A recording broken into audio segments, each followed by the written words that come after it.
Praise the Lord. கர்த்தருடைய பிள்ளைகளே, இந்த காலை வேளையிலே நான் உங்களை சந்திப்பதிலே மற்றற்ற மகிழ்ச்சி அடைகிறேன். இந்த காலை வேளையிலே தேவன் தாமே உங்களை ஆசீர்வதிக்கும்படியாக நாங்கள் ஆசீர்வதிக்கிறோம்.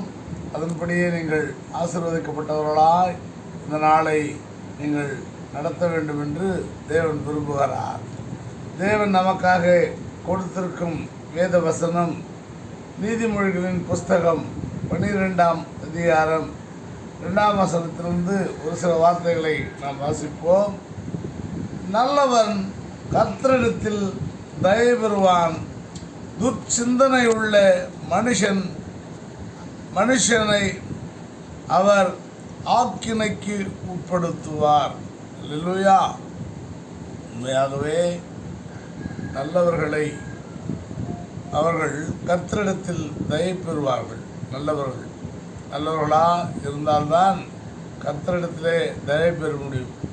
இது எந்த நல்லவர்களை குறிக்கிறது என்று சொன்னால், கிறிஸ்துவுக்குள் ஞானஸ்தானம் பெற்று கிறிஸ்துவுக்குள் தன் வாழ்க்கையை நடத்துகிற அந்த மனிதர்கள் நல்லவர்களாக இருக்கும் பட்சத்திலே தேவன் அவரிடத்திலே தயை பெறுவான். ஆனால் அவர் அதிகமாய் நேசிப்பது நல்லவர்கள் என்று சொல்லப்படுகிறவர்களை அல்ல, பிணியாளிக்கு வைத்தியன் வேண்டியதே அல்லாமல் வேறொருவருக்கு இல்லை என்று வேதம் சொல்லுகிறது. தீய வழியிலே, தீய பாதையிலே, பாவங்களின் மத்தியிலே சிக்கி தவிக்கிற ஜனங்களுக்காகத்தான் அவர் பாடுபடுகிறார். அதற்காகத்தான் அவர் அடிக்கப்பட்டார். அதற்காகத்தான் அவர் இரத்தத்தை சிந்தினார். அவர்களைத்தான் அவர் தினந்தோறும் தேடுகிறார். ஒருவன் எத்தனை பெரிய கொடிய மனிதனாயிருந்தாலும் அந்த கொடிய மனிதனை தொட்டு பவுலை சவுலாயிருந்த பொழுது தொட்டு அவருடைய பாதையிலே கொண்டு வந்த அந்த தேவன் இன்றும் உயிரோடு இருக்கிறபடினாலே, நம்மோடு கூட உயிரோடு ஜீவிக்கிறபடியினாலே, ஆகையினாலே தான் நல்லவன் கர்த்தரிடத்திலே தயை பெறுவான், துர்ச்சிந்தனை உள்ள மனுஷனை அவர் ஆக்கினைக்கு உட்படுத்துவார். கர்த்தருடைய பிள்ளையாக இருந்து கொண்டு தேவனுடைய வழியிலே அவன் நடக்காமல், தேவனுடைய வழியை அவன் சிந்திக்காமல், அவன் துர்ச்சிந்தனை உள்ளவனாய் அவன் இருப்பான் என்று சொன்னால் அவனை தேவன் ஆக்கினைக்கு உட்படுத்துவார். துன்மார்க்கத்தினால் மனுஷன் நிலை வரப்படான். துன்மார்க்கத்தினால் ஒரு மனுஷன் நிலையாக இருக்க முடியாதுங்க. அவன் துர்க்குணமே அவனை அழிக்கும். நீதிமான்களுடைய வேரோ அழியாது. ஒருத்தர் நீதிமானாக இருப்பான்னு சொன்னான், அவருடைய வேரை யாராலும் அசைக்க முடியாது, அது அழியாது. தேவன் அதற்கு தினந்தோறும் நீர் பாய்ச்சி அதை பலமாய் வளர்ப்பார் என்று வேதம் சொல்லுகிறது. குணசாலியான ஸ்திரீ தன் புருஷனுக்கு கிரீடமாயிருக்கிறார். பாருங்க, நான் பார்த்துருக்கிறேன். என்னுடைய அனுபவத்திலே ஒரு ஆசிரியர்கள் உலகத்திலே மிகவும் சிறப்பானவர்கள். அந்த ஆசிரியர்களுடைய துணைவியார்கள் தம்முடைய பேச்சிலே கூட அதிகமான எச்சரிக்கையாக இருந்து அந்த சொற்களை மிகவும் சொச்சமாய் பேசுவதை நான் பார்த்திருக்கிறேன். ஆசிரியர்களுடைய ஆசிரியர்கள் மிகவும் நல்லவர்கள்தான். ஒரு சில ஆசிரியர்கள் தவறு செய்கிறார்கள், அதற்கு நாம் ஒன்றும் செய்ய முடியாது. ஆனாலும் அந்த ஆசிரியருடைய மனைவிகள் மட்டுமல்லாமல் கிராமங்களிலே உள்ள அந்த பெண்கள் அவர்களும் தங்கள் வார்த்தைகளை மிக சொச்சமாய் அருமையாய், வாங்கண்ணே போங்கண்ணே, எப்படி இருக்கிறீங்கண்ணே, சாப்பிட்டீங்களாண்ணே, என்ன சாப்பிட்டீங்க என்று சொல்லி அந்த கிராமத்தில் உள்ள அந்த அம்மாக்களும் அவருடைய வார்த்தைகளிலே எடுத்த உடனே அண்ணே அண்ணா அண்ணே என்று சொல்லி தங்களுடைய பாசங்களை மற்றொரு மீது, யாருங்க நீங்கள், போங்க நீங்கள், வாங்க நீங்கள் யார் நீங்கலாம் கொஞ்சம் பேச மாட்டாங்க, பாசமாகவே அவங்க யாருன்னே தெரியாது. அது மாதிரி குணஸ்தாலியான ஸ்திரீ தன் புருஷனுக்கு கிரீடமாக இருக்கிறார். அவங்களுடைய சொற்களை பார்த்து ஒருத்தர் அவங்களுக்கு உதவி செய்வாங்க. அம்மா அக்கா உங்களுக்கு வேணுமாங்க, இந்த உதவி வேணுங்களா, சேருங்க. அக்கா உங்களுக்கு இந்த உதவி வேணுங்களா. அந்த அண்ணனுடைய மனைவி ரொம்ப நல்லவங்க. நம்ம போனோம்னா நம்மளுக்கு உடனே அப்போ பசியாக இருக்கிறீங்களா ஐயா, இந்தாங்க ஐயா உங்களுக்கு ஒரு காஃபி சாப்பிடுங்க, ஒரு டீ சாப்பிடுங்க ஐயா, வாங்க வீட்டில் கொஞ்சம் சாப்பாடு இருக்குது. இன்னும் அதிகமாக கிராமத்தில் உள்ள பெண்கள், ஆனால் வாங்க நீங்கள் சாப்பிட்டு தான் போகணும். நான் ஒரு கிராமத்துக்கு போவேன், மங்களம் என்கிறதான ஒரு கிராமம். அந்த கிராமத்தில் போகும் பொழுது அங்கே உள்ள ஒரு சில சகோதரிகள் சூடாக சாப்பாடுகளை செய்து, அவர்களுக்கே சாப்பாடு இல்லை என்றாலும் என்னை உட்கார வைத்து, என்னை உட்காருங்க சாப்பிடுங்க, கொஞ்சம் சாப்பிடுங்கன்னு சொல்லி, இல்லைம்மா வேண்டாம் வேண்டாம் நான் போனோம் என்று சொன்னாலும் கொஞ்ச நேரம் உட்காருங்கண்ணே சாப்பிட்டு போங்கன்னு சொல்லுவாங்க. ஒவ்வொரு நாளும் அவர்களை நான் நினைத்து ஜெபிப்பதுண்டு. என்னென்று சொன்னால் அவர்களை விடவே மாட்டாங்க. ரொம்ப அன்பாக ரொம்ப பாசமாக அவர்களை என்னை அழைத்து எனக்கு உணவளிப்பார்கள். ஆகையினாலே அந்த குணசாலியான ஸ்திரீகளை அந்த அவங்களுடைய புருஷனுக்கு ஒரு கிரீடம், புருஷனை விட்டு கொடுக்காத அவங்க பண்ணுற அந்த அந்த நற்கிரியைகள் அவருடைய புருஷனுக்கு ஒரு கிரீடம். அந்த அண்ணனுடைய மனைவி இப்படி செய்கிறாங்களே, அந்த அண்ணனுடைய சகோதரி இப்படி செய்கிறாங்களேன்னு சொல்லி குணசாலியான ஸ்திரீ தன் புருஷனுக்கு கிரீடமாக இருக்கிறார்.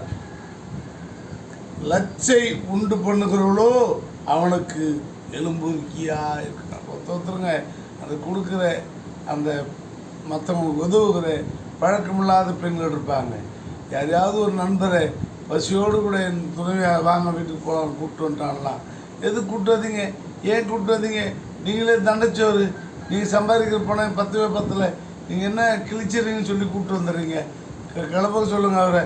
யார் அவர், எப்பா போப்பா வெளியே போப்பா, எதுக்காகப்பா நீ வீட்டுக்கு வந்த, என்னன்ட்டு வந்துட்டு நீ கூப்பிட்டா வந்துடுவியான்னு சொல்லி அவர்களை அவமானப்படுத்துகிற வகையில், அசிங்கப்படுத்துகிற வகையில் அவர்களை துரத்தும் பொழுது, அந்த மனிதன் இந்த மனிதனை முகமாய் காணும் பொழுது மிகவும் வெட்கப்படத்தக்கதாக, மிகவும் அசிங்கப்படத்தக்கதாக அந்த புருஷனுக்கு எந்த இடத்துலையுமே அந்த அம்மா அந்த புருஷனோடு கூட இணங்கவே மாட்டாங்க. எந்த இடத்துக்கு கூப்பிட்டு போனாலும் அவங்க ஒரு பிரச்சனை வச்சுருவாங்க. அதனால் அந்த புருஷன் ரொம்பவும் வெட்க அடைவான். அதனால் ஒருத்தர் அவங்க வீட்டுங்களுக்கு கூப்பிட்டுனே போக மாட்டாங்க. இதுவரையில் நான் கூட சில பேருடைய என்னோட கூட பழகினவருடைய துணையார் இடத்திற்கு என்னை அழைத்து கொண்டு போக மாட்டாங்க. ஏன்னு சொன்னால் அவங்க எதனா சொல்லிவிடுவாங்க, அவருக்கு மனசு கஷ்டமாயிடுன்னு சொல்லி அவங்க கூப்பிட்டுன்னே போக மாட்டாங்க. ஒரு சிலர் அன்பாக கூப்பிட்டு போய் உட்கார வைப்பாங்க. அவங்க நல்லா பேசுவாங்க, பேசுகிற முட்டையில் தான் அவங்க கூப்பிட்டு போக முடியும். அதனால கர்த்தர் இந்த கால வேளையில் உங்களை ஆசீர்வதிக்கிறார். 8ஆம் வசனத்தை நான் வாசிக்கிறேன். நீதிமொழிகளின் புஸ்தகம் 12ஆம் அதிகாரம் 8ஆம் வசனம். தன் புத்திக்கு தக்கதாக மனுஷன் புகழப்படுவான். தன் புத்திக்கு தக்கதாக மனுஷன் புகழப்படுவான். அல்லேலூயா, அல்லேலூயா. தன் புத்திக்கு தக்கதாக மனுஷன் என்ன பண்ணுவான், புகழப்படுவான். எனக்கு தெரிஞ்சுங்க, ஜி தங்கமணி என்கிறதான ஒரு மனுஷன் தெரியும். அவர் பேரத்தூரை சேர்ந்தவர், திருவள்ளூர் மாவட்டம் பேரத்தூரை சேர்ந்த அந்த சகோதரன் சிறு வயதிலிருந்தே தன்னுடைய தாத்தா பாட்டி அப்பா அம்மாவிடத்தில் செல்லமாய் வளர்ந்த ஒரு மனிதன், மிகவும் அன்பாய் வளர்ந்த மனிதன், செல்ல பிள்ளையாய் ஒரே மகனாய் அன்போடு கூட வாழ்ந்த ஒரு மனிதன். அவர் நினைத்திருந்தால் அவர்கள் தாத்தா அரசாங்க வேலையில் இருந்தார்கள். அவர்கள் சம்பாதித்து பணங்களை எல்லாம் தன் பேரனுக்காக செல்லமாய் கொடுப்பார்கள்.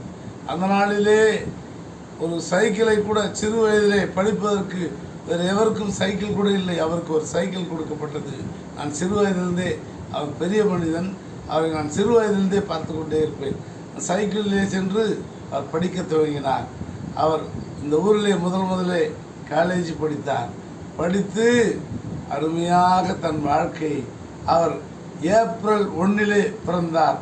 அந்த ஏப்ரல் 1 ஒரு முட்டாள் தினம் என்று அழைக்கப்படுகிறதான அந்த தினத்தில் பிறந்த மனிதன் அவருடைய புத்திக்கு தக்கதாக, அவருக்கு தன் புத்திக்கு தக்கதாக மனுஷன் புகழப்படுகிறான்.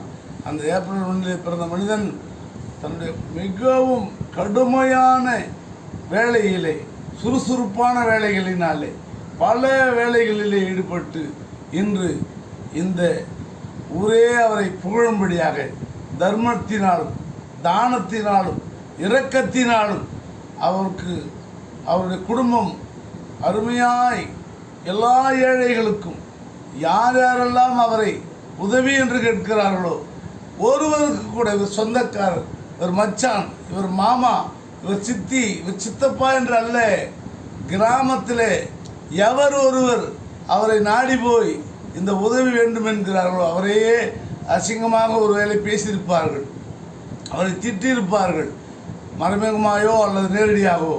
அவைகள் எல்லாம் மனிதரை வைத்துக் கொள்ளாமல் அந்த மனிதன் இன்று தங்கமணி என்கிறதான அந்த மனிதன் இப்பொழுது ஜெயம் தங்கமணியாய் கால் வைக்கும் இடமெல்லாம் கானான் தேசத்தை ஆபிரகாம் அவருக்கு சுதந்திரத்து கொடுத்தது போல அந்த மனிதனுக்கு இந்த கிராமமே ஒரு தெய்வமாகவே நினைத்து அவரை வழிபடுகிற காரியத்தை நாம் பார்க்க. ஏன் அவர்களை செய்கிறார்கள்?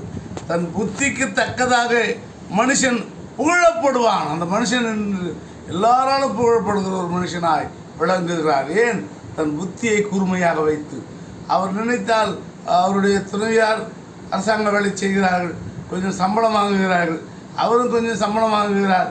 இப்போ வேலைக்கு போகணுமா, வந்தோமா, சாப்பிட்டோமா, அவருக்கு சாப்பாடு குறையில்லை, சாப்பிட்டோமா படுத்துட்டோமான்னு சொல்லி அவர் படுத்துக்கிட்டு இருந்தால் 10 பேருக்கு அவர் உதவ முடியாது. அவர் போய் கஷ்டப்பட்டு ஒவ்வொரு ரூபாயை சம்பாதித்து சேர்த்து அதை கிராம ஜனங்களுடைய நலனுக்காக, எந்த விசேஷம் இருந்தாலும் ஒரு தலைவர் கொடுக்க மாட்டார். ஒரு அந்த பதவிகள் மூத்த பதவியில் இருப்பவங்க ஒருத்தரும் ₹1 கொடுக்க மாட்டான், 1000 ரூபாய் 500 ரூபான்னு கொடுப்பான். ஆனால் அவர் 5000 10,000 சொல்லி வாரி வழங்குவார். ஆனால் அவரை குறை சொல்கிறதுக்கு ரெடியாக இருப்பானுங்க. அந்த நாளில் ஏசப்பாவை குறை சொன்ன கள்ளர்கள் போல என்ன கொடுத்துட்டான், என்ன கொடுத்துட்டா அவன் சம்பாதிச்சு தான் கொடுக்குறான். அவர் ஏன் கொடுக்க வேண்டும்? அவர் என்ன தலைவரா அல்லது வேறு பொறுப்புகளில் இருப்பவரா? அவர் ஏன் கொடுக்க வேண்டும்? ஆனால் கஷ்டப்படுகிறவர்கள் ஏதோ கேட்டு விட்டார்கள், இடத்திலே இருக்கிறது, நான் கொடுக்கிறேன் என்று சொல்லி கொடுக்கிற அந்த மனுஷனை தன் புத்திக்கு தக்கதாக மனுஷன் புகழப்படுவான். மாறுபேடான இருதயம் உள்ளவனோ இகழப்படுவான். நல்லவன் போலவே நடிப்பான். நான் கூட பண்ணுறேன், நான் செய்கிறேன் சொல்லிட்டு 10 பைசா கொடுக்க மாட்டான். ஆனால் அந்த மீட்டிங் போட அந்த ஸ்டேஜில் வந்து அருமையாக டவுலை போட்டுன்னு சால்வை போட்டுன்னு முன்னாடி வந்து உட்காந்துருப்பான். நம்ம கொடுக்கலையே, நம்மளை என்ன அசிங்கமாக நினைப்பாங்கன்னு கொஞ்சம் கூட அவனுக்கு தெரியாது. ஜம்முன்னு பெரிய மனுஷன் போலவே தன்னை காட்டி கொடுத்து அந்த மீட்டிங்கில் வந்து கொடுக்குறேன்னு சொல்லிடுவான். அந்த மீட்டிங்கில் சால்வை போட்டுருப்பான், 4 வாரத்தையும் பேசிடுவான். ஆனால் 10 பைசா கொடுத்துட்டு போனான். அப்புறம் கேட்டமான சொல்லுவாங்க, ஐயோ அவன் 10. ஆனால் அந்த பொறுப்புக்காக கூப்பிட்டு வந்து உட்கார வைக்கிறது இது ரொம்ப மிகவும் நல்ல காரியம் அல்ல. அடுத்ததாக,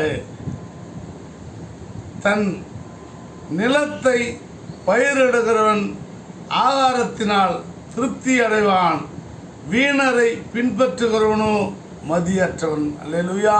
தன் நிலத்தை பயிரிடணுங்க. அதனால் கடவுள் நமக்கு கொடுத்த வாழ்க்கை நாம் தினந்தோறும் நல்ல முறையிலே அதை நாம் பயிரிடுகிறவர்களாக இருப்போம்னால், சுறுசுறுப்புள்ளவர்களாய் அதிகாலையில் எழுந்து தன் காரியங்களை நடப்பித்து தன் நிலத்திலே உழுது அதை பயிரிடுவோம் என்று சொன்னால், அதுதான் நான் இப்பொழுது சொல்லியிருந்த தங்கமணி ஐயா அவர்கள் தன்னுடைய சிறு வயதிலிருந்தே சுறுசுறுப்புள்ளவராய் தன்னை மேம்படுத்தி கொள்ளுகிறவராய் காலையில் எழுந்து அவர் விடியற்காலை அவருக்கு நாம் 3 மணிக்கு 2 மணிக்கு போல் செய்தாலும் கூட உடனே அதை எடுத்து அவர் எவ்வளவு தூக்கத்தில் இருந்தாலும், என்னடா எதற்காக செய்தாய் போன் என்று கேட்பார். உடனே ஐயா இந்த குறை என்று சொல்லுவோம்னால், எப்போ நீ 6 மணிக்கு வந்துடு, 5 மணிக்கு வந்துடு, நான் வாரேன் சொல்லுவார். இல்லைன்னா அவர் எங்கே இருப்பார்? டெல்லியில் இருப்பார், மைசூரில் இருப்பார், பெங்களூரில் இருப்பார். எதற்காக? அவர்களுக்கு ஒரே மகள், அவர்களை போஷிப்பதற்கு அவருக்கு தெரியும். ஆனால் அவர் ஏழை பாவிகளுக்காக அவர் கொடுக்க முன் வந்ததினாலே அவர் தினந்தோறும் சென்று அவர் உழைத்து உழைத்து உழைத்து அந்த பணங்களை ஜனங்கள் மத்தியிலே பாருங்கள் என்று சொல்லி அன்போடு கூட அனைத்து நல்காரியங்களுக்கு நல்ல காரியங்களுக்கு தான் கொடுப்பார். கெட்ட காரியங்களுக்கு அவர் ரெண்டு போக மாட்டாங்க, சொல்ல முடியாது. யாராண்டுமே போய் கெட்ட காரியம் செய்ய போகிறோம் காசு கொடுக்குன்னு சொல்ல முடியாது. அந்த காரியங்களை கொடுப்பதற்காக. அதனாலே தன் நிலத்தை தினந்தோறும் பயிரெடுக்கிறதான ஒரு மனிதன். நான் வேதத்தை தான் படித்து கொண்டிருக்கிறேன். அவர் என்ன நீப்பா இதெல்லாம் பேசுப்பா சொல்கிறவர் அல்ல. அவருக்கு இந்த புகழ்ச்சியே பிடிக்காது. ஆகையினாலே ஒரு மனிதன் ஒரு குடும்பத்தில் பிறந்து இன்று இந்த மாவட்டம், சென்னை மாவட்டம், பல மாவட்டங்களிலே அவருடைய பெயர்கள் தெரிகிறது. அவரை தேடிக்கொண்டு அவருடைய அலுவலகத்திற்கு எல்லா மாவட்டங்களிலும், கேரளா, பாண்டிச்சேரி, எந்த இடத்திலிருந்தும் அந்த நோட்டீஸுகள் அவருக்கு வந்து அழைப்பிதைகள் வந்து கொடுத்து, ஐயா நீங்கள் வர வேண்டும் என்று சொல்லிவிட்டால் அவர்கள் வந்து ட்ரெயினில் பஸ்ஸில் வந்து அவருக்கு நோட்டீஸ் வைக்கிறாங்க. தன்னுடைய காரை எடுத்துக்கொண்டு 4-5 நண்பர்களை கூட்டிக் கொண்டு அதற்கான செலவுகளையும் அவர் ஏற்றுக்கொண்டு போய் அந்த காரியத்தை சிறப்பித்து வருகிறார் என்று சொன்னால் கடவுள் மிகவும் அவரை ஆசீர்வதிக்க வேண்டும் என்று இந்த நாளிலே நாங்கள் கேட்டுக்கொள்கிறோம். ஆகையினாலே அவன் தன் தன் வாயின் பலனால் திருப்தி அடைவான். அவன் எப்படி திருப்தி அடைவான்னா, அவன் வாயின் பலனான். அவன் தன் வாயின் பலன். இன்றைக்கி அப்படி தான் நிறைய பேர் படிச்சுக்கிட்டு இருக்கிறாங்க. எதையாவது ஒன்று பேசி எதையாவது ஒன்று செய்து தன்னுடைய வாழ்க்கையை நடத்திடுறாங்க. ஆனால் என்ன பேசுகிறாங்க, ஏது பேசுகிறாங்க அப்படின்னு அவங்களுக்கே தெரியல. எதனா ஒன்று பேசிடணும். அவனவன் தன் வாயின் பலனால் திருப்தி அடைவான்.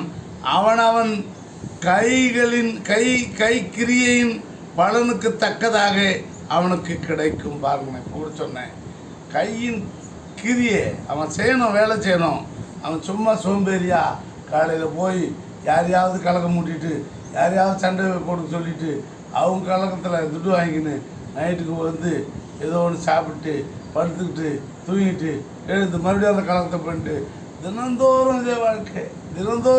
அவனும் முன்னேற மாட்டான், அடுத்தவங்களையும் முன்னேறான். முன்னேறின காலமே இல்லை, அவன் முன்னேற காரியங்களே இல்லை. ஏன்னா தினந்தோறும் அவனுக்கு கலகம் தான் தெரியும். எந்த இடத்துல உட்காந்தாலும் அழகாக பேசுவோம், அழகாக கலகம் பண்ணுவோம். ஆகையினாலே கர்த்தர் தாமே இந்த வசனங்களை ஆசீர்வதித்து எல்லோரையும் தேவன் ஆசீர்வதிப்பாராக. கர்த்தர் தாமே ஆசீர்வதிக்க வேண்டும் என்று நாங்கள் இப்போது ஜெபித்து முடிக்கிறோம். அன்பின் பரலோக பிதாவே, இயேசு கிறிஸ்துவின் நாமத்திலே நாங்கள் மண்டைக்கு வருகிற ஆண்டவர், இந்த செய்திகளை எல்லோரும் பார்த்து கொண்டிருக்கிறார்கள். ஆனாலும் ஒரு வார்த்தை நான் தவறாக பேசியிருந்தால் இயேசு கிறிஸ்து தாமே என்னை மன்னிப்பீராக. நான் ஒரு வார்த்தையும் தவறாக பேசுகிறதில்லை. சத்தியத்திலே ஆவிக்குரிய வாழ்க்கையிலே ஆவியானவர் என்ன வார்த்தைகளை எனக்கு கொடுக்கிறீரோ அதை நான் தைரியமாய் பேசக்கூடிய ஒரு மனிதன். அந்த நாளிலே தேவ மனிதர்கள் அப்படித்தான் பேசினார்கள். ஆகினாலே கர்த்தர் தாமே ஒவ்வொருவரும் இந்த நாளிலே ஆசீர்வதிக்கும்படியாக இயேசு நாமத்திலே நாங்கள் ஆசீர்வதிக்கிறோம். பலப்படுத்தும், காத்துக்கொள்ளும். இயேசு நாமத்திற்கு தாவே ஆமென்.